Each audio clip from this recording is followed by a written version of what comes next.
इस नए गहरे विश्लेषण में स्वागत है। हाँ आज हमारे पास जो नोट्स हैं वो सीधे दिल्ली सल्तनत के इतिहास की तरफ इशारा करते हैं। हाँ 1206 से लेकर 1526 एडी तक का ये लंबा दौर अपने आप में बहुत कॉम्प्लेक्स है ये। बिल्कुल।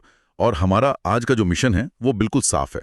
हम इस चर्चा के जरिए सुल्तनती काल के जो प्रशासनिक ढांचे हैं, मतलब एडमिनिस्ट्रेटिव स्ट्रक्चर्स और आर्थिक नीतियों को पूरी तरह से डिकोड करने वाले हैं। क्योंकि देखिए अक्सर इतिहास को सिर्फ युद्धों और राजाओं की टाइमलाइन समझ लिया जाता है, पर आज हम उन सिस्टम्स को समझेंगे जिन्होंने इस पूरे एम्पायर को सदियों तक पावर दी। सही कहा।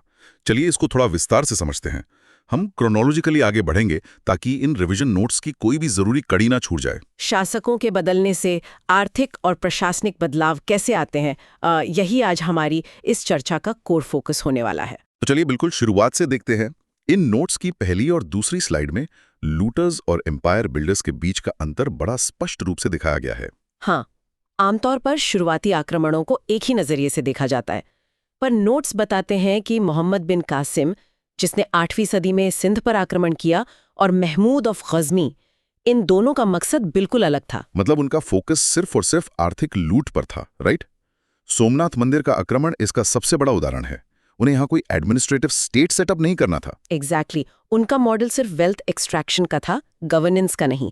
असली प्रशासनिक कहानी की शुरुआत तो 1192 में होती है, सेकेंड बैटल ऑफ तराइन के बाद, जब मोहम्मद गौरी ने पृथ्वीराज चौहान को हराया और वापस लौटने के बजाय उसने एक एम्पायर बिल्डर की भूमिका अपनाई। हाँ, और उसने यहाँ गैरिसन टाउन्स यानी सैन्य छावनियां बनाई।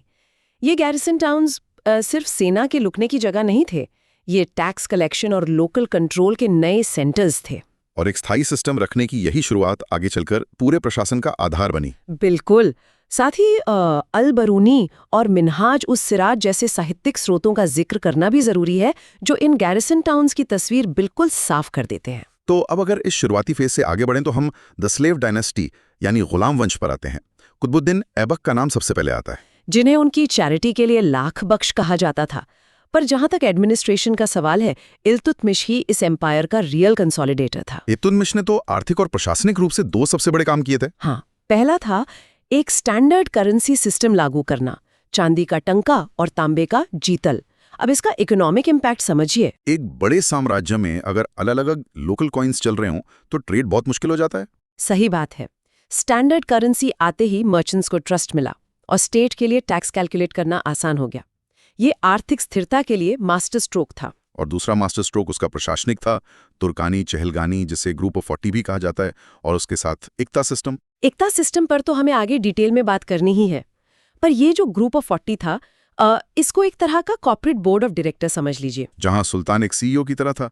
अकेले इतने बड़े एम्पायर को कंट्रोल करना नामुमकिन था, तो उसने वफादार नोबल्स का कोर ग्रुप बना दिया। और इसी दौर में रजिया सुल्तान का भी जिक्र आता है स्लाइड में।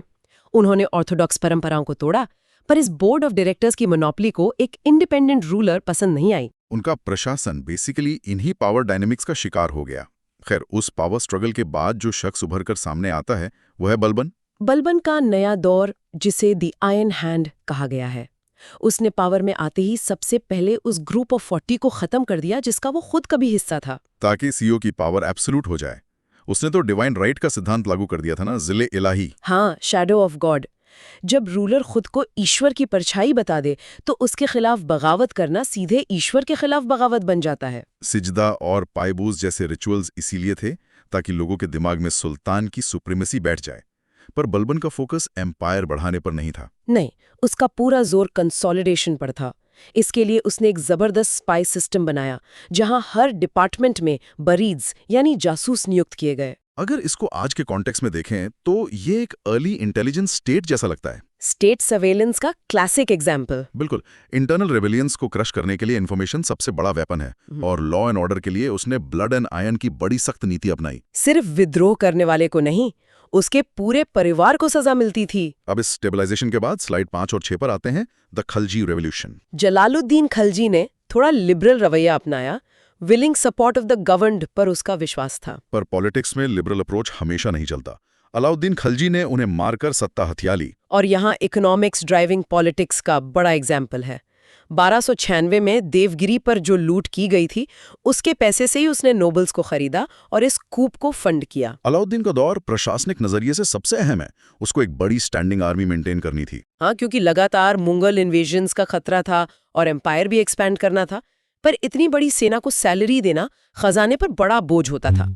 इस प्रॉब्लम को सॉल्व करने के लिए अलाउद्दीन ने मार्केट्स और टैक्सेस को माइक्रो मैनेज करना शुरू कर दिया, जो कि एक मास्टर क्लास है। उसने 3 अलग-अलग मार्केट्स बनाए, एक अनाज के लिए, एक कपड़े और ड्राई फ्रूट्स के लिए जिसे सराय आदिल कहा जाता था, और एक घोड़ों और मवेशियों के लिए। और इन मार्केट्स को रेगुलेट करने के लिए शाहनाए मांदी और मुनियांज लगाए गए, यानी आज के दौर के एमआरपी और मार्केट रेगुलेटर्स। एग्जैक्टली। मुनियांज जासूस थे जो चेक करते थे कि कोई व्यापारी तय कीमत से ज्यादा ना वसूले।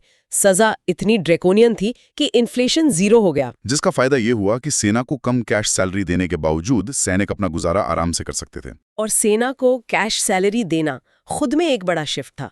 उसने लैंड ग्रांट्स वापस ले लिए और करप्शन रोकने के लिए दाग और हुलिया सिस्टम लागू किया। दाग यानी घोड़ों पर ब्रांड लगाना, और हुलिया यानी हर सैनिक का आईडी मेंटेन करना ताकि प्रॉक्सी अटेंडेंस ना हो। सही पकड़ा। और इस सब को फंड करने के लिए टैक्स रेवेन्यूज ड्रास्टिकली बढ़ाए गए।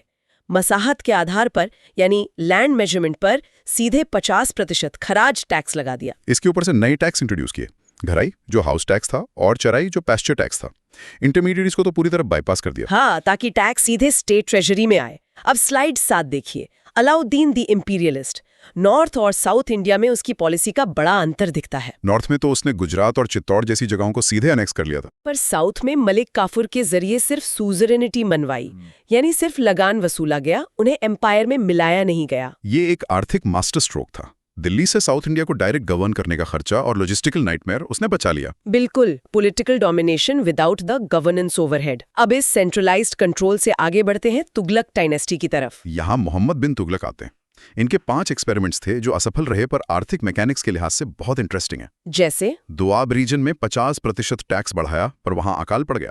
राजधानी दिल्ली से दौलताबाद शिफ्ट की, जो एक लॉजिस्टिक फेल था। सबसे बड़ा आर्थिक एक्सपेरिमेंट तो उनका टोकन करेंसी का था। ब्रॉन्ज के सिक्के चांदी के बराबर कर दिए। आज की फिएट मनी भी तो ऐसी चलती है, पर एमबीटी ने इसमें एक बड़ी गलती की। हाँ, आज के नोट्स में कॉम्प्लेक्स सिक्योरिटी फीचर्स होते हैं जिससे फॉर्जरी नहीं होती। एमबीटी ने सिंपल ब्रॉन्ज कॉइन्स चला दिए जो कोई भी लोहार बना ले। एग्जैक्टली। हर घर टकसाल बन गया, इकोनॉमी क्रैश हो गई और आखिर में सुल्तान को ट्रेजरी से असली चांदी देकर उन नकली ब्रॉन्ज कॉइन्स को वापस खरीदना पड़ा। हालांकि ये प्रशासनिक रूप से एमबीटी पहला सुल्तान था जिसने दीवाने अमीर को ही यानी एग्रीकल्चर डिपार्टमेंट बनाया और किसानों को सौंधर मतलब एग्रीकल्चरल लोन्स दिए। मॉडर्न बैंकिंग और एग्रीकल्चर सब्सिडीज का एक अर्ली वर्जन। एमबीटी के बाद आते हैं फिरोज शाह तुगलक, वेलफेयर और थियोक्रेट। उन्होंने इंफ्रास्ट्रक्चर पे बहुत काम किया, नहरें बनवाई, नए शहर बसाए, नए डिपार्टमेंट्स बनाए जैसे दीवाने बांदागान स्लेव्स के लिए और दीवाने खैरात चैरिटी के लिए। दारुल शफा जैसा हॉस्पिटल भी बनाया। देखने में आदर्श कल्याणकारी राज्य लगता है, पर प्रशासनिक रूप से बड़ी गलती कर दी उन्होंने। उसकी सबसे बड़ी गलती थी एकता सिस्टम और सेना को हेरिडिटरी यानी वंशानुगत कर देना। इससे मेरिटोक्रेसी डिस्ट्रॉय हो गई। सेंटर का कंट्रोल लोकल अमीर्स पर से खत्म होने लगा और फ्यूडलिज्म बढ़ने लगा। साथ ही उसकी कट्टर आर्थिक धार्मिक नीति के चलते ब्राह्मण्स पर जिजिया टैक्स लगाया गया। स्टेट की सेंट्रल अथॉरिटी रैपिड डिक्लाइन की तरफ चली गई, जो हमें आगे के फेजेस में दिखता है। स्लाइड 13 पर 1398 में तिमूर के आक्रमण ने दिल्ली को बर्बाद कर दिया। फिर सैयद्स और लोदीज का दौर आया। लोदीज फर्स्ट अफगान डायनेस्टी थे। यहाँ प्रशासनिक सोच में एक बड़ा बदलाव आया। टर्क्स का जो एब्सोल्यूट मोनार्की मॉडल था वो अफगानों के ट्राइबल पार्टनरशिप में बदल गया, जैसे बहलोल लोदी का पावर शेयरिंग मॉडल। पर सिकंदर लोदी ने मेजरमेंट के लिए गजे सिकंदरी लाया, जो स्टैंडर्डाइजेशन के लिए जरूरी था। लेकिन इब्राहिम लोदी ने वापस एब्सोल्यूट पावर चाहिए, जिससे विद्रोह हुआ और 1526 में पानीपत में सल्तनत का अंत हो गया। अब स्लाइड 11 और 12 की बात करते हैं। ये इस पूरे डीप डाइव का निचोड़ है। सेंट्रल डिपार्टमेंट्स जैसे विजारत फाइनेंस के लिए, अर्ज मिलिट्री के लिए और इंशा कॉरेस्पॉन्डेंस के लिए। पर सबसे जरूरी है इस पूरे दौर में इक्ता सिस्टम का इवोल्यूशन समझना। इस सिस्टम को कॉन्ट्रास्ट करके देखते हैं। इक्ता का बेसिक मतलब जमीन का मालिकाना हक नहीं था, बल्कि सैलरी के बदले उस टेरिटरी से रेवेन्यू जमा करने का हक था। बिल्कुल। इल्तुतमिश ने इसे इंस्टीट्यूशनलाइज किया और तब ये ट्रांसफरेबल था। फिर बलबन ने खवाजा के जरिए इसमें स्ट्रिक्ट ऑडिट शुरू किया ताकि अकाउंटेबिलिटी बढ़े। अलाउद्दीन ने तो सिस्टम ही पलट दिया। उसने इक्ता वापस ले लिए, जमीन को खलीसा घोषित किया और कैश सैलरी दी। और आखिर में फिरोज तुगलक ने इसे हेरिडिटरी बना दिया, जहां से सल्तनत के पतन की शुरुआत हुई। इसके अलावा खराज, खम्स, ज़कात और जिज़िया जैसे टैक्स टर्म्स भी इस रेवेन्यू सिस्टम का बड़ा हिस्सा थे। अब आते हैं स्लाइड 13 और 14 पर। जहां हम देखते हैं कि इन आर्थिक नीतियों ने किस तरह के समाज और आर्किटेक्चर को फंड किया। मार्को पोलो और इब्न बतूता जैसे यात्रियों ने अपने अकाउंट्स में इन सब का जिक्र किया है। आर्किटेक्चर तो इकोनॉमी और स्टेट का फोकस क्लियर दिखाता है। स्लेव डायनेस्टी के टाइम पर कुतुब मीनार में पुराने मटेरियल्स का रीयूज हुआ। अलाउद्दीन के टाइम इकोनॉमी स्ट्रांग थी तो अलाई दरवाजा में फ्लॉलेस ट्रू आर्च दिखता है, लेकिन तुगलक्स के आते आते लगातार थ्रेट्स की वजह से massive fortress like sloping walls बनने लगी। अमीर खुसरो जैसे साहित्यकार भी इसी दौर की देन है।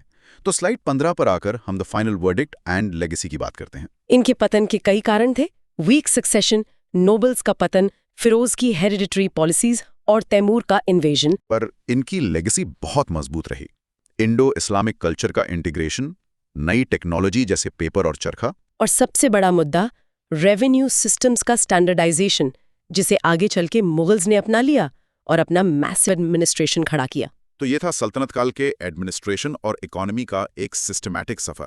एक बहुत ही थॉट प्रोवोकिंग आखिरी सवाल यहाँ निकल कर आता है। क्या सवाल है? अगर अलाउद्दीन खिलजी वाला स्ट्रिक्ट मार्केट कंट्रोल और कैश सैलरी वाला सिस्टम लगातार चलता रहता और फिरोज तुगलक उस इक्ता सिस्टम को हेरिडिटरी बनाकर डिसेंट्रलाइज ना करता, अच्छा, तो क्या दिल्ली सल्तनत कभी असफल होता? क्या मुगल्स को कभी भारत आने का मौका मिलता, या शायद भारत बहुत पहले एक मॉडर्न कैपिटलिस्ट स्टेट बन चुका होता?